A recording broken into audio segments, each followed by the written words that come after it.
Assalamualaikum warahmatullahi wabarakatuh. Sebelum dimulai ceritanya, seperti biasa bantu dulu tekan tombol like dan berkomentar tuan dan anak. Terima kasih sesudah dan sebelumnya. Bab 309 bertaruh pada perusahaan. Yana, bagaimana kamu menyelesaikan rekening ini? Henry bertanya sambil tersenyum. Kamu? Bagaimana kamu ingin menghitungnya? Yana menyeka keringat di dahinya dan bertanya dengan kurang percaya diri. Saat ini, dia merasakan sakit dan penyesalan yang nyata di dalam hatinya. Alangkah baiknya jika orang itu ada di sini. Sayangnya, terlalu banyak orang yang terluka oleh Henry. Setelah perawatan, dia secara pribadi melayani Hanze kembali ke Jakarta. Tidak ada orang yang bisa bersaing dengan Henry di sini. Satu-satunya orang yang bertarung adalah para pengawal, yang tidak cukup untuk melawan Henry. Racun semacam ini tidak mungkin diberikan kepadamu. Dalam hal ini, kamu harus memberikan nyawamu atau memberiku kompensasi. Henry berkata dengan ringan. Uang, berapa banyak yang kamu inginkan? Yana sepertinya bersedia menerimanya. 10 miliar? Ah, terlalu banyak. Bisakah lebih sedikit? Yana sangat terkejut hingga dagingnya sakit. 20 miliar. Senyum Henry menjadi dingin. Mengapa jumlahnya semakin banyak? Yana bertanya dengan suara yang dalam. 30 miliar. Mata Henry berkilat dingin. Apakah kamu tergila-gila pada uang? Yana akhirnya tidak tahan lagi. Menjadi marah dan mengutuk, dia menoleh ke pengawal di belakangnya dan berteriak keras. Naik dan bunuh dia untukku. Siapapun yang membunuh Henry, aku akan memberinya 1 miliar. Sejak Henry muncul, Henry menjadi galak dan mendominasi, yang telah membuat marah Yana. Dia tidak ingin menjadi musuh langsung Henry karena dia khawatir bawahannya tidak akan menjadi lawan Henry. Sekarang, Henry membuka mulutnya dan memutuskan untuk tidak menanggungnya lagi. Yana memberi perintah. Tetapi para pengawal tiba-tiba mulai gemetar di dalam hati mereka. Mereka lambat untuk bergerak maju dan gerakan mereka bahkan lebih lamban. Mata para penonton yang sedang berjudi langsung melihat ke depan pintu dengan penuh semangat, terutama mereka yang baru saja kehilangan uang. Mereka berharap Henry bisa menunjukkan kesaktiannya dan menghajar orang-orang tersebut hingga habis, yang dianggap sebagai bom mulut. Henry melirik pengawal di sekitarnya dan berkata dengan dingin, "Kamu tidak ingin hidup lagi, bukan?" Begitu kata-kata itu keluar, para pengawal yang mendekati tempat kejadian jelas-jelas terkejut. Mereka saling memandang, dan sedikit kegugupan muncul di wajah mereka. Melihat pengawal itu hampir goyah, Yana menjadi cemas. Dia berteriak keras di belakang mereka. Apa yang kamu takutkan? Dia adalah orang yang diracuni dan hanya memiliki separuh hidupnya yang tersisa. Kata-kata Yana seperti dosis stimulan, yang membuat pengawal yang sedikit terguncang tiba-tiba menjadi energi. Meskipun dia memandang Henry dengan ketakutan, dia sudah bersemangat untuk mencobanya. Henry menggelengkan kepalanya tak berdaya. Bodoh, sekelompok orang gila, sekelompok idiot. Yana, jika kamu menyesal sekarang dan masih memiliki kesempatan, jika kamu membiarkannya melanjutkan, itu tidak akan menjadi 30 miliar dalam waktu dekat. Namun, Yana kini telah memutuskan untuk membunuh Henry. Dia tahu bahwa karena konflik antara Henry dan mereka, dia tidak akan menyerah selama dia mati berbicara omong kosong. Kita harus membunuhnya hari ini. bunuh kamu dan biarkan kamu diam selamanya." Pernyataan Yana telah memberikan sikap yang jelas kepada pengawalnya. Meskipun mereka takut, mereka tetap memegang tongkat itu erat-erat di tangan mereka. Mereka juga sangat jelas tentang keracunannya. Master tingkat 12 tidak hanya berpikir sendiri. Bahkan jika dia kelelahan, dia akan kelelahan. Dan dia bisa kelelahan. Dengan pemikiran ini, semua orang memandang Henry dari ketakutan hingga penghinaan, dan akhirnya meremehkan. Para penjudi di luar bertindak sesuka hati dan berteriak kepada Yana, "Anda memasang taruhan pada pertarungan ini, dan kami akan bertaruh." Henry tertawa. Seorang penjudi adalah seorang penjudi, dan dia tidak akan pernah mengubah sifat perjudiannya. Namun, dia sangat berharap untuk memasang taruhan untuk membuat Yana berdarah. "Yana, apakah kamu berani bertaruh?" Henry bertanya sambil tersenyum menghina. Yana melihat ekspresi Henry normal, tetapi ada darah di bagian depan pakaiannya. Dia menduga itu pasti disebabkan oleh dia muntah darah. Dia tiba-tiba merasa percaya diri, menatap penjudi itu, dan berkata dengan keras, "Oke, saya akan menyiapkan permainan." Begitu kata-kata itu keluar, penjudi itu tiba-tiba menjadi gila. Apa yang harus dipertaruhkan? Berapa peluangnya? Bertaruh pada nyawa Henry. Jika Henry mati, saya membayar 1,27:1. Jika Henry hidup, saya membayar 3:1. Yana berkata dengan maksud untuk kematian Henry. "Oke, aku akan membunuh Henry. Aku akan tinggal bersama Henry." Sontak, adegan tersebut langsung terbagi menjadi dua kelompok, dan semua orang bersiap untuk memasang taruhan.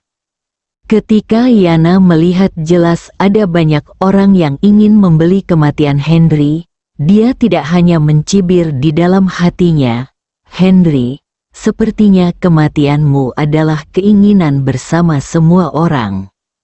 Sepertinya kamu sedikit buta saat bertaruh seperti ini.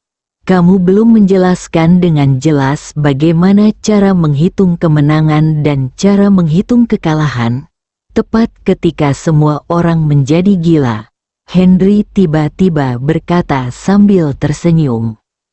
Senyumannya menawan, tapi mengandung rasa jijik yang mendalam. "Sekelompok orang di depanku sepertinya adalah sekelompok orang bodoh." Kata-kata Henry segera menenangkan para penjudi. Mereka segera memandang Yana dan bertanya, "Bagaimana kita bisa menang?" Yana memandang Henry, merasa sangat marah. Dia awalnya ingin bertarung dalam kelompok dan memukuli Henry sampai mati. Tetapi dia tidak menyangka Henry akan berbalik dan membuatnya pasif. Peraturannya sangat sederhana, yaitu orang-orang ini, entah mereka dipukuli sampai mati oleh Henry, atau Henry dipukuli sampai mati oleh mereka. Yana menunjuk ke pengawal di halaman. Mendesis, para penjudi menarik napas, dan beberapa orang yang telah membeli nyawa Henry berubah pikiran hingga mati. Yana sangat gembira saat melihat pemandangan ini. Dia melihat ke pengawal di sebelahnya dan berkata, "Selama Henry dipukuli sampai mati hari ini, setiap orang akan diberi hadiah awal sebesar 1 juta. Semua yang terluka akan diberi hadiah awal sebesar 1 juta, memberi kompensasi 5 juta, dan mereka yang kehilangan nyawa akan diberi kompensasi 10 juta. Jika ada yang pada akhirnya, Henry terbunuh dan hadiahnya 1 miliar.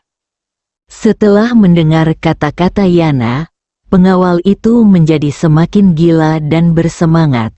Dia memegang tongkat di tangannya dan mulai bergerak. Ini omong kosong, lebih baik tuliskan peraturannya. Henry memandang Yana dan memberikan baskom berisi air dingin kepada kerumunan yang bersemangat. Yana hanya ingin membunuh Henry sekarang, jadi dia mengangguk setuju, menemukan seseorang, menuliskan peraturannya, dan bahkan meminta Henry untuk menandatangani sertifikat hidup dan mati dengan para pengawal tersebut. Para penjudi melihat bahwa kedua belah pihak telah mencapai situasi tegang dan tahu bahwa pasti tidak akan ada akhir yang bahagia. Sisa orang yang membeli nyawa Henry juga memilih untuk membeli kematian Henry. Ketika Yana melihat adegan ini, ketika hampir 2 miliar orang memilih Henry untuk mati, dia tersenyum. Bahkan jika dia kehilangan uang dengan membunuh Henry di game ini, itu tetap sepadan. Karena tidak ada yang ingin saya menang, saya akan membelinya sendiri dan menang. Saya akan menetapkan harga Kili Group sebesar 20 miliar. Henry mengeluarkan perjanjian transfer ekuitas perusahaan dan surat otorisasi yang ditinggalkan oleh Mariam dan melemparkannya ke arah Yana. Yana melihat bahwa Mariam telah memberikan perusahaan itu kepada Henry. Harganya tertulis 20 miliar. Berpikir bahwa Wang Guoqing dan putranya telah diselesaikan secara diam-diam. Perusahaan ini memang sangat gemuk. Bab 310 Kaulah yang memeras. Ahem, Henry menutupi dadanya, terbatuk 2 kali, dan bekas darah hitam dan merah mengalir dari sudut mulutnya.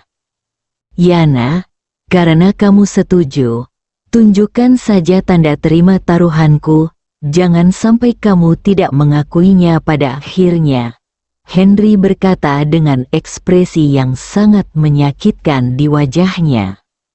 Meskipun Yana baru saja menyetujuinya, dia masih khawatir. Sekarang melihat Henry terlihat terluka parah, dia merasa percaya diri dan berkata sambil tersenyum, "Tidak masalah.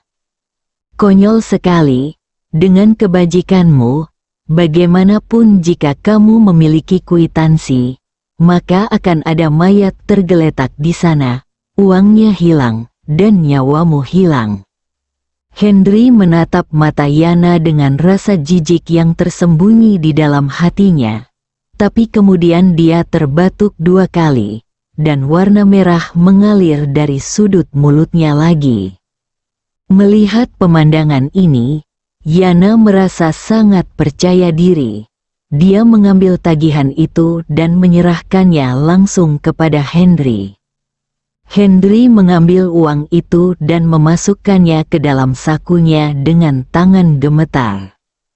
Para penjudi di tempat kejadian dapat dengan jelas melihat bahwa pikiran tentang kematian Henry telah muncul di hati mereka, dan uang tampaknya terus mengalir kepada mereka.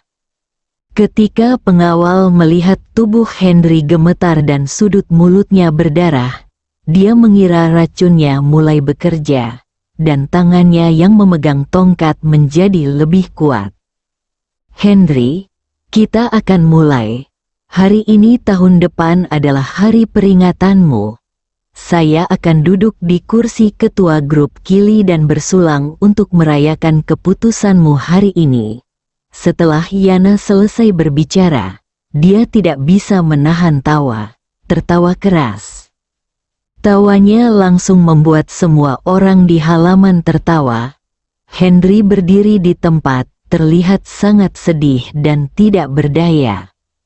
Henry mengangkat kepalanya dengan susah payah, memandang Yana dan berkata, "Saya ingat."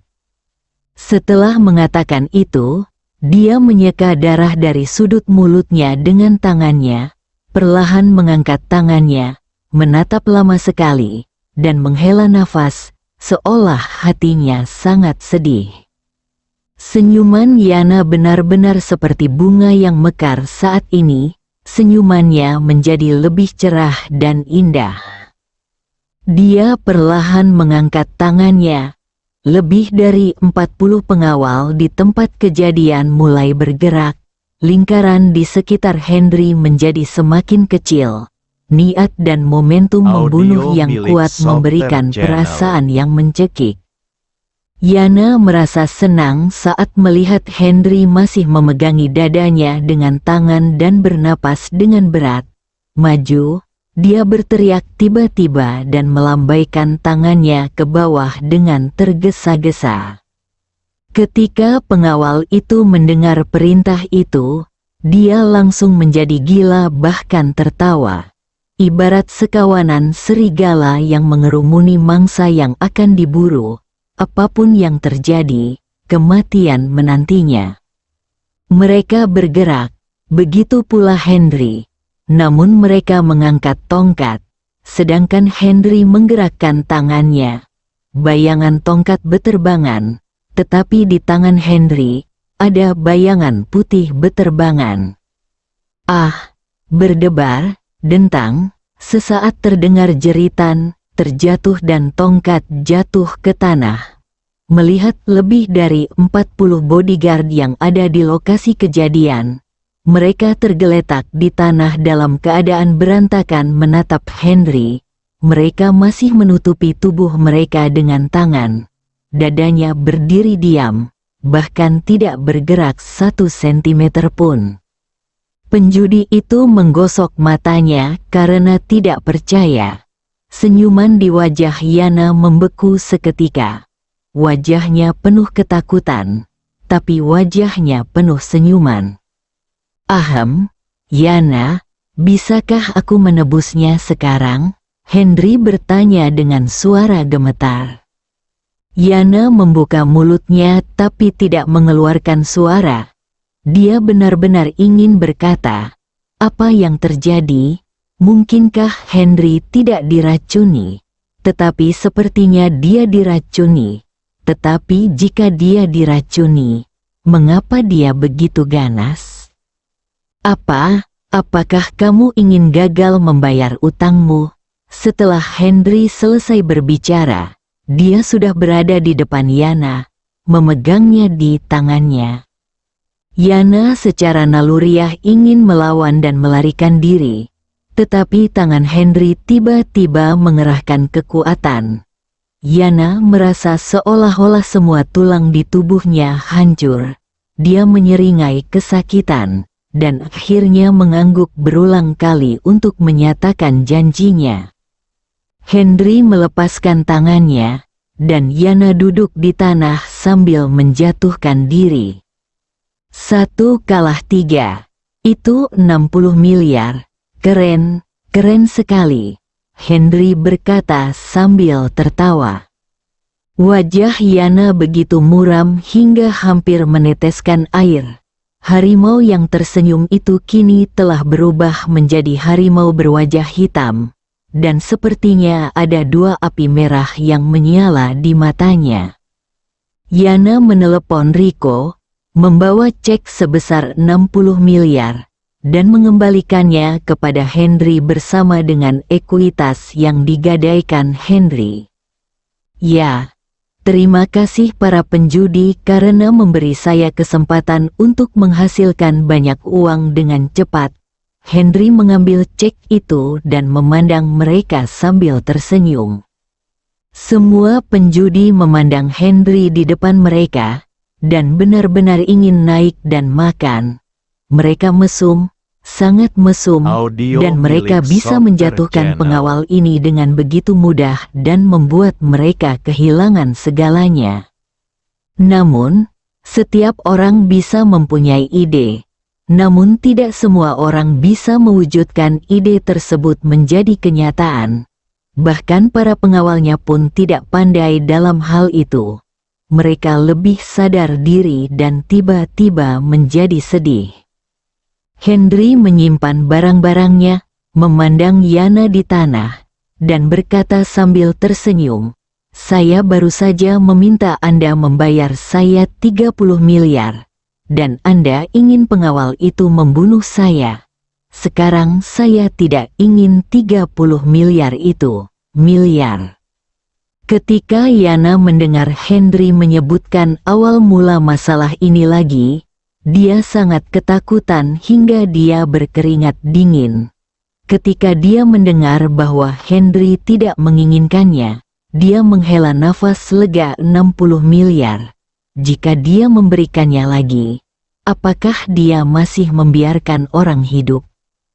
Karena kamu tidak ingin memberiku 30 miliar, berikan saja aku 60 miliar. Tepat ketika Yana merasa lega, Henry berbicara lagi. Apa, Pak? Saat Yana mengatakan sesuatu, Henry menamparkan wajahnya. Dia tidak berani berteriak pada dirinya sendiri sekarang. Henry, kamu? Yana berbaring di tanah, menunjuk ke arah Henry, wajahnya penuh amarah.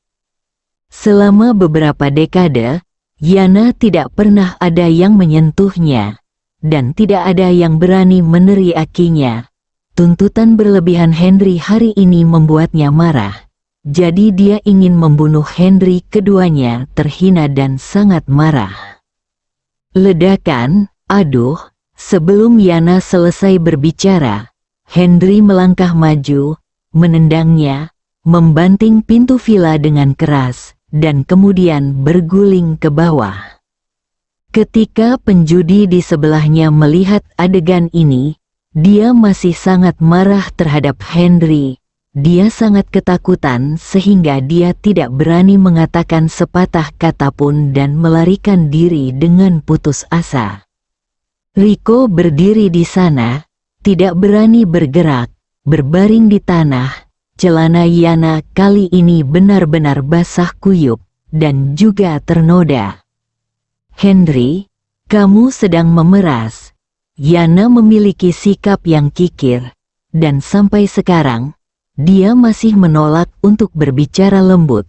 Henry berjalan mendekat, mencengkeram kerahnya, mengangkatnya seperti ayam, dan berkata sambil tersenyum, "Kaulah yang memerasku." Begitu dia selesai berbicara, tubuh Yana terjatuh lagi. Para pengawal yang tergeletak di tanah masih meratap. Tetapi ketika mereka melihat Yana dipukuli, mereka tiba-tiba menjadi kempes. Bersambung.